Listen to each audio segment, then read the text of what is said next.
بسم اللہ الرحمن الرحیم۔ محترم سامعین، سیرت النبی صلی اللہ علیہ وآلہ وسلم کے اس موضوع میں اب شروع کرتے ہیں فتح مکہ، رمضان 8 ہجری، خانہ کعبہ حضرت ابراہیم علیہ السلام اور حضرت اسماعیل علیہ السلام کی یادگار ہے۔ یہ انہوں نے ایک اللہ کی عبادت کے لیے بنوایا تھا، مگر اس وقت یہاں 360 بت رکھے ہوئے تھے۔ اسلام نے اسی گھر کو مسلمانوں کا قبلہ قرار دیا، اس لیے ضروری تھا کہ مکہ پر قبضہ کر کے خانہ کعبہ کو بتوں سے پاک کیا جائے۔ صدیوں سے مکہ عرب کا سیاسی، تجارتی اور مذہبی مرکز چلا رہا تھا۔ قریش کی سب اہمیت مکہ ہی کے سبب تھی۔ اب ضرورت تھی کہ مکہ پر مسلمانوں کا قبضہ ہو اور رسول اللہ صلی اللہ علیہ وآلہ وسلم کا آبائی شہر اور عرب کا مرکز ان کے زیر اقتدار رہے۔ مہاجرین مکہ کی بھی دلی خواہش تھی کہ وہ اپنے وطن میں کامیاب واپس جائیں۔ صلح حدیبیہ کی روح سے مسلمانوں اور قریش مکہ میں 10 سال کے لیے صلح ہو چکی تھی۔ قبائل عرب میں سے بنو خزاع رسول اللہ صلی اللہ علیہ وآلہ وسلم کے اور بنو بکر قریش کے حلیف تھے۔ ان دونوں میں پرانی دشمنی چلی آ رہی تھی۔ بنو بکر نے ان جھگڑوں کو تلوار کی مدد سے نپٹانے کے لیے بنو خزاع سے جنگ شروع کر دی۔ قریش نے نہ صرف ہتھیار فراہم کیے بلکہ بعض سردار لڑائی میں بھی شریک ہوئے، اس لیے بنو خزاع کو شکست ہوئی۔ ان لوگوں نے حرم میں پناہ لی تو انہیں وہاں بھی قتل کر دیا گیا، حالانکہ وہاں خون ریزی منع ہے۔ اب بنو خزاع کے نمائندے دربار رسول صلی اللہ علیہ وآلہ وسلم میں پہنچے اور تمام معاملہ سنایا۔ یہ سن کر حضور صلی اللہ علیہ وآلہ وسلم کو بہت رنج ہوا اور آپ صلی اللہ علیہ وآلہ وسلم نے قریش کے پاس قاصد بھیجے اور انہیں لکھا کہ ان 3 شرطوں میں سے کوئی ایک منظور کر لیں۔ نمبر 1، بنو خزاع کے مقتولوں کا خون بہا ادا کریں۔ نمبر 2، بنو بکر کی حمایت سے ہاتھ اٹھا لیں۔ نمبر 3، اعلان کر دیں کہ حدیبیہ کا معاہدہ ٹوٹ گیا ہے۔ قریش نے تیسری شرط مان لی، مگر بعد میں اپنی غلطی پر خوفزدہ ہوئے اور معاہدے کی تجدید کے لیے ابو سفیان کو دربار رسول صلی اللہ علیہ وآلہ وسلم میں بھیجا، مگر حضور صلی اللہ علیہ وآلہ وسلم نے انکار کر دیا۔ رسول اللہ صلی اللہ علیہ وآلہ وسلم نے ابو سفیان کی روانگی کے بعد جنگ کی تیاری شروع کر دی اور 10 رمضان المبارک 8 ہجری کو اپنے 10,000 سپاہیوں کے ساتھ مکہ کی طرف روانہ ہوئے۔ فوج پر مہم کا مقصد ظاہر نہ کیا اور نامعلوم اور غیر معروف راستوں سے گزرتے ہوئے یکدم نواح مکہ میں مقام زہران پر پڑاؤ کیا۔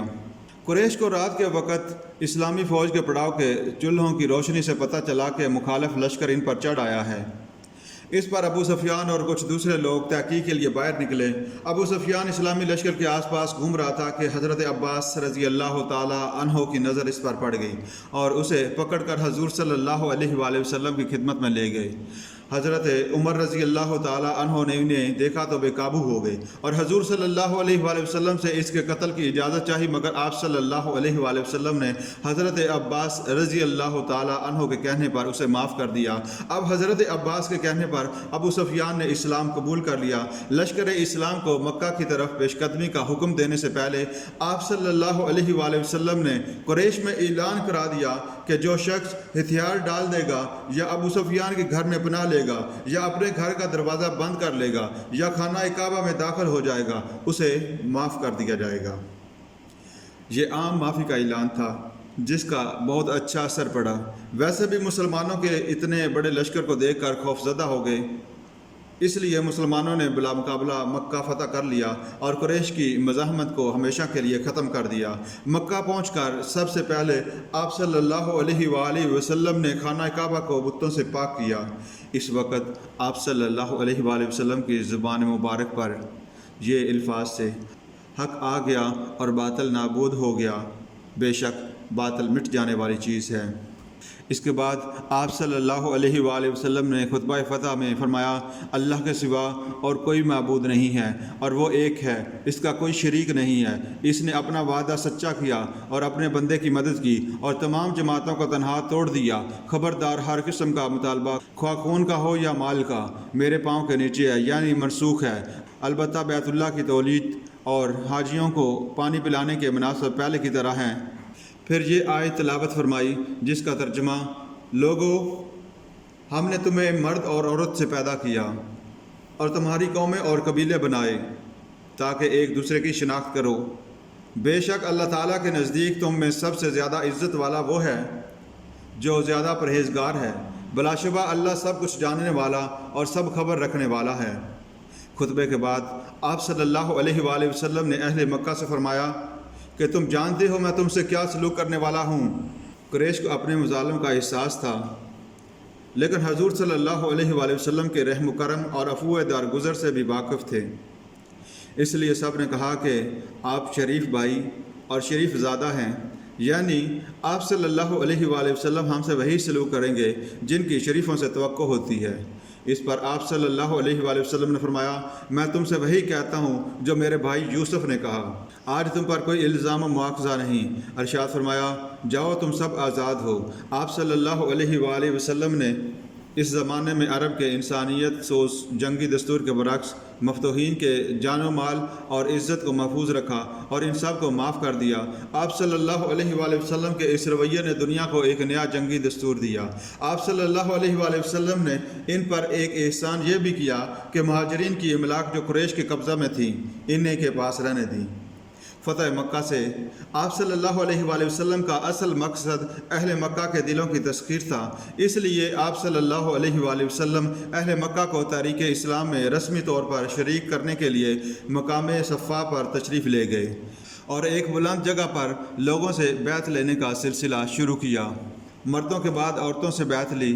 اس سے یہ حقیقت ظاہر ہو جاتی ہے کہ اسلام میں عورت بھی مرد کی طرح عقیدے اور رائے کے معاملے میں آزاد ہے۔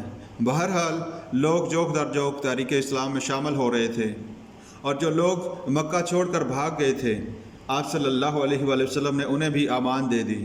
اس وقت بھی آپ صلی اللہ علیہ وآلہ وسلم نے کسی شخص کو اسلام قبول کرنے پر مجبور نہیں کیا۔ جن لوگوں نے اسلام قبول نہیں کیا انہیں بھی مال و جان کی پوری آزادی دی گئی۔ پھر مکہ کا نظم و نسق درست کرنے کے بعد معاذ بن جبل رضی اللہ تعالی عنہ کو یہاں کا نگران بنایا اور حضور صلی اللہ علیہ وآلہ وسلم مدینہ تشریف لے گئے۔ فتح مکہ کا اہم ترین نتیجہ اللہ تعالیٰ کے گھر کا بتوں سے پاک ہونا تھا۔ ان بتوں میں کچھ انبیاء کے بت بھی تھے، لیکن اسلام میں کسی بھی بزرگ کے بت کی پوجا جائز نہیں۔ فتح مکہ نے اس کعبے کو بتوں سے پاک کر دیا جس کی طرف سب مسلمان منہ کر کے نماز پڑھتے ہیں۔ مکہ صدیوں سے اہل عرب کا تجارتی، مذہبی اور سیاسی مرکز چلا رہا تھا۔ اس پر قبضہ اسلام کی بڑی کامیابی تھی۔ اس کے بعد قبائل عرب قریش کی بجائے مسلمانوں کو عرب کی سب سے بڑی سیاسی اور مذہبی طاقت سمجھنے لگے۔ فتح مکہ کے بعد قریش اور بہت سے دیگر قبائل نے اسلام قبول کیا اور اسلام کے جھنڈے تلے جمع ہو گئے